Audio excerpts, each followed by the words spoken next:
Topic हमारा है factor affecting the photosynthesis.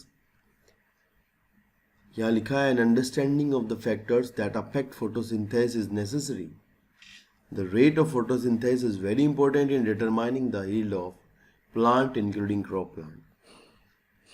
Photosynthesis is under the influence of several factors, both internal and external. The plant factors include the number, size, and orientation of leaves, mesophyll cells, and chloroplast, internal CO2 concentration, and the amount of chlorophyll. मतलब कि कह रहे कि internal और external factor जो है वो affect करते हैं रेट ऑफ फोटोसिंथेसिस को, जिसमें से नंबर, साइज, एज और ओरिएंटेशन ऑफ लीव्स का क्या ओरिएंटेशन है वो। मेसोफिल सेल्स कितनी हैं, क्या हैं, क्लोरोप्लास्ट कैसे हैं, कितने हैं, CO2 की कंसंट्रेशन क्या है, अमाउंट ऑफ क्लोरोफिल क्या है, ये सब चीज़ें रेट ऑफ फोटोसिंथेसिस को अफेक्ट करती हैं। एंड द प्लांट और internal factor are dependent on the genetic predisposition and the growth of the plant. Next लिखा है कि the external factor would include the availability of sunlight, temperature, CO2 concentration and water. मतलब main जो बात है वो इनकी है। मतलब प्लांट के इंटरनल फैक्टर, प्लांट के पास क्लोरोफिल तो होता ही है ना, क्लोरोप्लास्ट भी होता है, मेसोफिल सेल्स भी हैं ठीक ठाक, लेकिन जो मेन जो दिक्कत है वो यहाँ पर है कि ये वाले फैक्टर्स, यानी सनलाइट प्रॉपर आ रही है नहीं आ रही है, टेम्परेचर कैसा है, CO2 कंसंट्रेशन और वाटर कंसंट्रेशन कैसी है, ठीक है ना। As a plant photosynthesises all these factor will simultaneously affect its rate, ठीक है ना। जब फोटोसिंथेसिस होती रहती है तो सारे फैक्टर आपके जो होते हैं, जितने भी फैक्टर्स हैं सारे के सारे साइमल्टेनियसली अफेक्ट करते हैं रेट को। ये स्टेटमेंट आ जाता है लिखा हुआ, आपको ध्यान रखना चाहिए। एंड हेंस दो several factors interact and simultaneously affect photosynthesis. Several factors interact and simultaneously affect photosynthesis or CO2 fixation. Usually one factor is the major cause or it the one that limit the rate. ध्यान से समझना, अगर कोई reaction, कोई भी आपका जो process है, अगर वो एक से ज़्यादा फैक्टर्स पर डिपेंड करता है तो किसी एक पर्टिकुलर टाइम पर, किसी एक यूनिट टाइम में उन सब फैक्टर्स में से कौन सा फैक्टर सबसे कम है, मतलब कौन सी चीज़ सबसे कम है। लाइक अगर हम फोटोसिंथेसिस की बात करें कि लाइट भी प्रॉपर है, मान लो टेम्परेचर भी सही है, लेकिन CO2 की कंसंट्रेशन मान लो कम हो रखी है, और वाटर तो ठीक है। वाटर जहाँ तक कि ये है कि वाटर फोटोसिंथेसिस में आपका कभी भी ज़्यादा रेट पर प्रभाव नहीं डालता डायरेक्टली, क्योंकि प्लांट जो है वो अपने जितना भी पानी एब्जॉर्ब करता है उसमें से 1% वो फोटोसिंथेसिस में यूज करता है, बाकी का नहीं करता है। तो वाटर तो ज़्यादा डायरेक्टली फोटोसिंथेसिस पर प्रभाव नहीं डालता, जबकि लाइट, CO2, टेम्परेचर ये डालते हैं।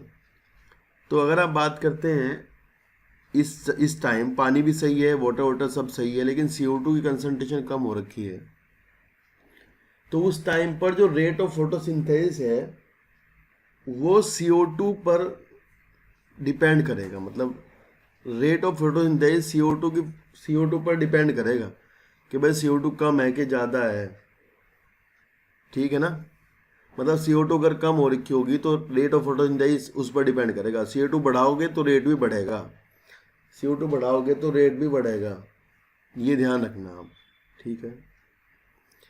चलो नेक्स्ट देखो, नेक्स्ट लिखा है कि hence at any point the rate will be determined by the factor available at सब ऑप्टिमल लेवल। मतलब जो फैक्टर आपका ऑप्टिमम से, ऑप्टिमम का मतलब है जो उसका ऐसा लेवल होता है जहाँ पर प्लांट अपना मैक्सिमम दे रहा होता है, वो ऑप्टिमम होता है, मतलब वो बेस्ट रेंज होती है।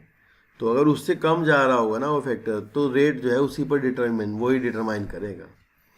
नेक्स्ट लिखा है when several factor affect any biochemical processes. ये यहाँ से सवाल आया था कि ब्लैकमैन का लॉ ऑफ लिमिटिंग फैक्टर्स क्या है, ठीक है ना। तो ये हर जगह लगता है, ये ऐसा नहीं कि यहीं के लिए है, लेकिन ब्लैकमैन का लॉ ऑफ लिमिटिंग फैक्टर ये कहता है कि अगर एक केमिकल प्रोसेस आपका कई एक से ज़्यादा फैक्टर से अफेक्टेड होता है, then its rate will be determined by the factor which is nearest to its minimal value। मतलब जो सबसे कम होगा, जो सबसे कम आपका फैक्टर होगा उस पर उसका रेट डिपेंड करेगा। And it is the factor which is directly affect the process if it is quantity is changed. इसकी क्वांटिटी अगर बदलोगे तो रेट बदलेगा। मान लो कि CO2 कंसंट्रेशन कम है और आप CO2 बढ़ा रहे हो तो रेट बढ़ेगा, लेकिन उसमें भी जो है एक सैचुरेशन पॉइंट है, उसके बाद कोई दूसरा फैक्टर आपका लिमिटिंग हो जाएगा। एक टाइम के बाद कोई दूसरा फैक्टर लिमिटिंग हो जाएगा, फिर आपको फिर आपका रेट जो है वो उस पर डिपेंड करेगा, दूसरे फैक्टर पर डिपेंड करेगा। जैसे कि यहाँ एक एग्जांपल लिया है कि despite the presence of green leaf भी है, क्लोरोफिल है अच्छे से, कोई दिक्कत नहीं है, ऑप्टिमल लाइट भी है प्रेजेंट, कोई दिक्कत नहीं है, और CO2 कंडीशन भी सही है। The plant may not photosynthesise, plant आपका फोटोसिंथेसिस नहीं करेगा if the temperature is very low. अगर टेम्परेचर आपका वेरी लो होगा तो आपका प्लांट जो है वो फोटोसिंथेसिस नहीं करेगा, क्योंकि आपकी जो C3 साइकिल है वो टेम्परेचर सेंसिटिव साइकिल है आपकी, ठीक है ना। तो अगर आप अब टेम्परेचर बढ़ाओगे, अगर टेम्परेचर को अपनी ऑप्टिमम वैल्यू पर लेकर जाओगे तो फोटोसिंथेसिस का रेट आपका बढ़ जाएगा। ये बात आपको ध्यान रखनी है। नेक्स्ट दिया है फैक्टर्स में, पहला फैक्टर इन्होंने दिया है लाइट। लाइट में इन्होंने कहा है कि we need to distinguish between light quality and light intensity and the duration of exposure light. ये सब बातें अलग हैं। लाइट की क्वालिटी क्या है, लाइट की इंटेंसिटी और एक्सपोजर का टाइमिंग, कितनी देर तक वो लाइट प्लांट को मिलती है। While discussing light as a factor that affect the photosynthesis, there is a linear relationship between the incident light and CO2 fixation।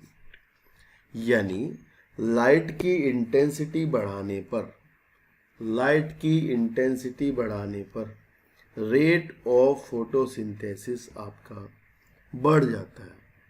In at higher light intensity gradually the rate does not show further increase as other factor limiting। भाई अगर मान लो higher light intensities हो जाएंगी तो साथ साथ उसका rate जो है वो और ज़्यादा नहीं बढ़ेगा, क्योंकि उस पॉइंट पर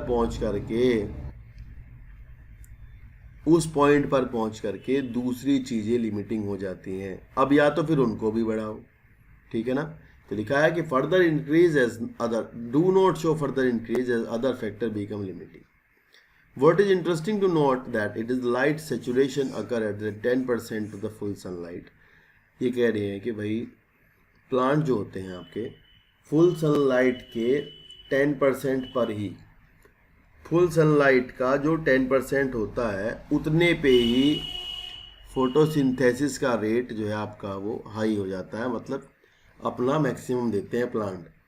लाइट सैचुरेशन हो जाएगा, उसके बाद आप लाइट की इंटेंसिटी बढ़ाते रहें, उससे रेट पर कोई प्रभाव नहीं पड़ेगा, ठीक है।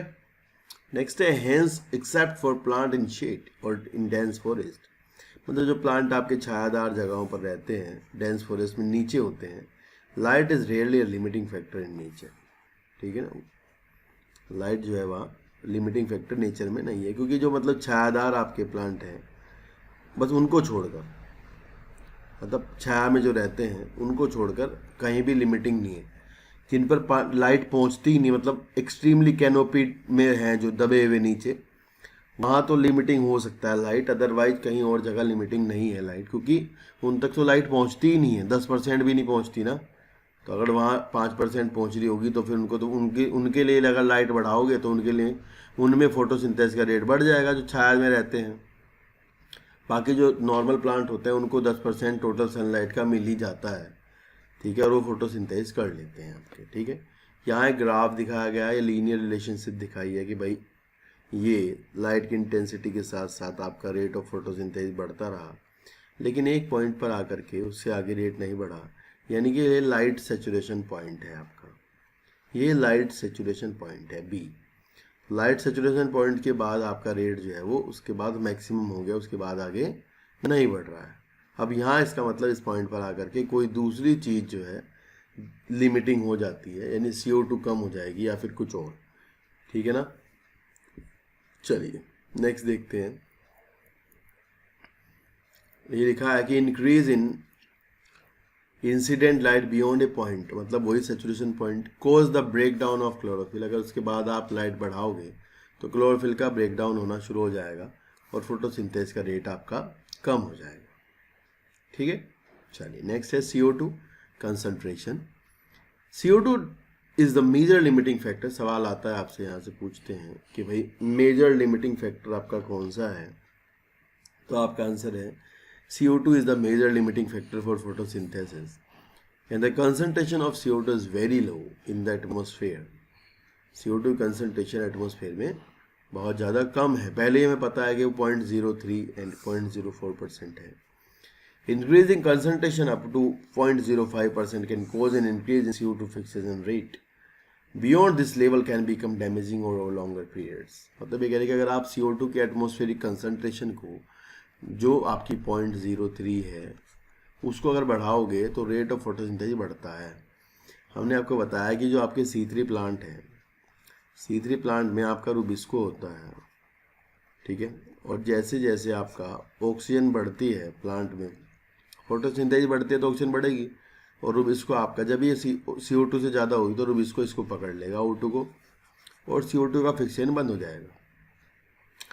अगर हम एटमॉस्फेरिक CO2 कंसंट्रेशन बढ़ाते हैं, एटमॉस्फेयर में अगर हम CO2 कंसंट्रेशन को इंक्रीज कर देते हैं, तो इससे ये फ़ायदा होगा कि जो C3 प्लांट है ना, उनमें जो फोटो रेस्पिरेशन की प्रॉब्लम है वो सॉल्व हो जाएगी। उनमें फोटो रेस्पिरेशन नहीं होगा, क्योंकि अगर आप भाई CO2 बढ़ा दोगे तो फिर उनका जो रूबिस्को है वो O2 क्यों पकड़ेगा, ठीक है ना। तो ऐसे में ये होगा कि C3 प्लांट में रेट ऑफ फोटोसिंथेसिस बढ़ जाएगा, लेकिन C4 प्लांट में इस बात का कोई प्रभाव नहीं पड़ेगा। वो पहले से ही अपना मैक्सिमम काम कर रहे हैं, क्योंकि उनके जो रूबिस्को है वो बंडल शीथ सेल में होता है, उस पर कोई प्रभाव नहीं पड़ता इस बात का CO2 की कंसंट्रेशन का। वहाँ उसके चारों तरफ, रूबिस्को के चारों तरफ केवल और केवल CO2 ही है, और वो अपना इसी एटमॉस्फेरिक कंसंट्रेशन पर अपना मैक्सिमम दे रहा है।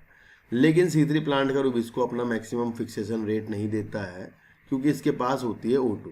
तो अगर हम एटमॉस्फेयर में CO2 बढ़ाएंगे तो रेट ऑफ फोटोसिंथेसिस आपका C3 प्लांट में बढ़ जाएगा, ठीक है ना। यानी कहा है कि beyond this level can be damaging, मतलब इससे ज़्यादा बढ़ाओगे तो फिर वो डैमेजिंग होगा।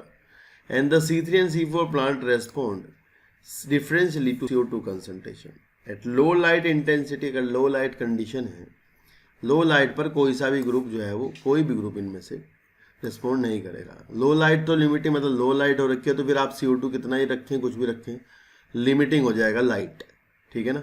At high light intensity both C3 C4 plant show increase in the rate of photosynthesis. अगर आप हाई लाइट इंटेंसिटी है तो दोनों में रेट बढ़ेगा। What is important to note is that the C4 plant show saturation about इतने 360 microlitre inverse में आपका जो होगा C3 प्लांट है जो C4 प्लांट जो है वो सेचुरेशन देते हैं।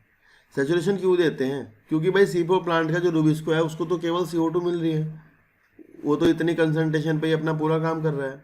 जबकि C3 प्लांट जो हैं वो क्या करते हैं, respond to increase CO2 concentration. अगर आप C3 प्लांट में CO2 कंसंट्रेशन बढ़ाओगे उनके लिए तो वहाँ क्या होगा, रेट ऑफ फोटोसिंथेसिस बढ़ेगा, जबकि C4 प्लांट में नहीं बढ़ेगा। C4 प्लांट में तो जो का तो है, क्योंकि उसमें तो पहले से ही उसके चारों तरफ केवल CO2 ही है।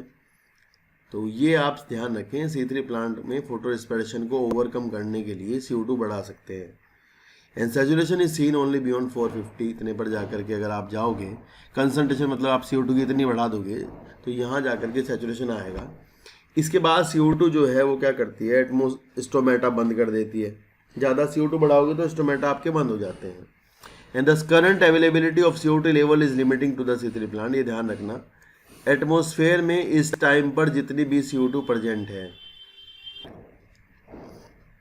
वो आपकी लिमिटिंग है। जितनी भी C3 प्लांट के लिए लिमिटिंग है। एटमॉस्फेयर में CO2 बढ़ेगी तो प्रोडक्टिविटी C3 प्लांट की बढ़ेगी, भले ही आपको नुकसान हो जाए, भले ही वहाँ जहाँ जो है कुछ और चीज़ें हो जाएं, CO2 की मात्रा बढ़ने से, लेकिन C3 प्लांट की प्रोडक्टिविटी बढ़ेगी, प्रोडक्शन ज़्यादा होगा, ये ध्यान रखें। And the fact that C3 plant respond to higher CO2 concentration by showing increase rate of photosynthesis leading to higher productivity and has been use for some green house crops. Green house crop में यही करते हैं कि वहाँ पर concentration बढ़ जाती है, ठीक है ना, CO2 की, तो वहाँ रेट बढ़ जाता है फोटोसिंथेसिस का। तो आपसे यहाँ से एग्जांपल पूछ सकते हैं, ग्रीन हाउस का एग्जांपल बताओ। दो एग्जांपल दिए हैं ग्रीन हाउस क्रॉप के, टोमेटो और बेल पेपर। ये C3 प्लांट है, यानी कि इसका मतलब ये है। And they are allowed to grow in carbon dioxide and rich atmosphere, मतलब इनको हम ऐसे एरिया में बंद कर देते हैं जहाँ CO2 ज़्यादा होती है। तो CO2 ज़्यादा होगी तो इनके अंदर प्रोडक्टिविटी भी ज़्यादा होगी। तो ग्रीन हाउस का कॉन्सेप्ट है ये, ठीक है ना। इसलिए हम CO2 को ग्रीन हाउस गैसेस कहते हैं, क्योंकि ग्रीन हाउस होने से मतलब ये गैसेस जो हैं एटमॉस्फेयर में आपकी क्या करती हैं, इनकी मात्रा बढ़ गई है, इनकी वजह से क्या हो रहा है, ग्रीन हाउस इफेक्ट लगता है। वो आप एनवायरमेंट वाले चैप्टर में जान लेंगे, ठीक है। नेक्स्ट है temperature. The dark reaction being, देखो आपके डार्क रिएक्शन में एंजाइम्स हैं, लाइट रिएक्शन में ऐसा नहीं है। डार्क रिएक्शन आपके एंजाइमेटिक है, तो वहाँ टेम्परेचर से कंट्रोल होगी, जबकि लाइट रिएक्शन पर एंजाइम का प्रभाव नहीं है, उसका टेम्परेचर का प्रभाव नहीं है। यहाँ आपके एंजाइम केवल कहाँ काम कर रहे होते हैं, डार्क रिएक्शन में। तो अगर आप टेम्परेचर ज़्यादा बढ़ाओगे तो एंजाइम काम करना बंद कर देंगे और आपका जो फोटोसिंथेसिस का रेट है वो कम हो जाएगा, है ना। And though the light reaction are also temperature sensitive, they are effective much less reaction, मतलब वहाँ लाइट रिएक्शन में आपका टेम्परेचर का प्रभाव बहुत कम है as compare to the dark reaction. And the C4 plant respond to higher temperature and show higher rate of photosynthesis. C4 plant आपके हाई टेम्परेचर को टॉलरेट करते हैं, जबकि C3 प्लांट का जो टेम्परेचर है वो बहुत कम है। ऑप्टिमम टेम्परेचर मतलब जो अपना बढ़िया मैक्सिमम देते हैं वो 20 से 25 डिग्री सेल्सियस है, जबकि इनका 30 से 40 है। And the temperature optimum for photosynthesis of different plant also depend on the habitat and they adapted to. एक ये भी बात है कि कुछ प्लांट मान लो जो C3 हैं और वो 30-40 पर रहते हैं, जहाँ 30-40 डिग्री है, तो वो उसके अडेप्टेड हो जाते हैं, ठीक है ना। एडेप्टेशन बीच में आती है, ऐसा नहीं है ज़रूरी कि भाई कोई भी आप C3 प्लांट को ले जाओगे तो हाई टेम्परेचर पर वो काम ही नहीं करेगा। ये एडेप्टेशन पर भी डिपेंड करता है कि वो कैसे एनवायरनमेंट में रह रहा है। And tropical plant have a higher temperature optimum than the plant adapted to the temperate climate. जो आपके ट्रॉपिकल में रहते हैं वहाँ टेम्परेचर ज़्यादा ही है टेम्परेट से, और वहाँ एडेप्टेड भी है, उनमें फोटोसिंथेसिस भी सही होती है, ठीक है ना। तो ये एडेप्टेशन पर भी डिपेंड करता है कि कौन से एरिया में प्लांट पाया जाता है। नेक्स्ट है water. Even though water is one of the reactant in the light reaction, ठीक है ना। वाटर जो है रिएक्टेंट है, लाइट रिएक्शन का पार्ट है। The effect of water factor is more through its effect on the plant rather than directly on photosynthesis. Photosynthesis पर प्रभाव नहीं है इसका, क्योंकि बहुत ही कम पानी चाहिए होता है इसमें। जबकि दूसरा तरीका है जो इस प्रभाव डालता है, अगर पानी की कमी होगी, वाटर स्ट्रेस होगी, तो स्टोमेटा आपके बंद हो जाएंगे, ठीक है ना। CO2 की अवेलेबिलिटी घट जाएगी और रेट कम हो जाएगा। वाटर स्ट्रेस से पत्तियां आपकी मुड़ जाएंगी, विल्ट हो जाएंगी, सरफेस एरिया कम हो जाएगा, और बाकी जो ऑप्शन है CO2 वगैरह का वो भी कम हो जाएगा, ठीक है। और मेटाबॉलिक एक्टिविटी भी कम हो जाएगी वाटर, ठीक है ना, वाटर की कमी होने से। तो वाटर जो है वो डायरेक्टली प्रभाव नहीं डालता, इनडायरेक्टली प्रभाव डालता है, स्टोमेटा वगैरह बंद हो जाते हैं, ऐसा कुछ है, ठीक है। तो ये थे आपके कुछ फैक्टर्स जो कि आपके फोटोसिंथेसिस के रेट को प्रभावित करते हैं, प्रभाव डालते हैं उसके ऊपर, ठीक है। लिमिटिंग फैक्टर्स का लॉ आपसे पूछ लिया जाता है, लॉ ऑफ लिमिटिंग फैक्टर्स क्या है, ऐसे सवाल आपसे आ जाते हैं। यहाँ से अंदर से भी एक एक क्वेश्चन कई बार बहुत ज़्यादा बार पूछे जाते हैं, ठीक है ना। तो इतना ही करते हैं आज के लिए ना, चैप्टर हमारा खत्म हो गया है। नेक्स्ट चैप्टर मिलते हैं रेस्पिरेशन में। आज की वीडियो में दोस्तों इतना ही। आगे की वीडियो देखने के लिए चैनल को सब्सक्राइब कर दीजिएगा और ये घंटी वाला बटन दबा दीजिएगा ताकि आपको नोटिफिकेशन मिलते रहें। Thank you so much.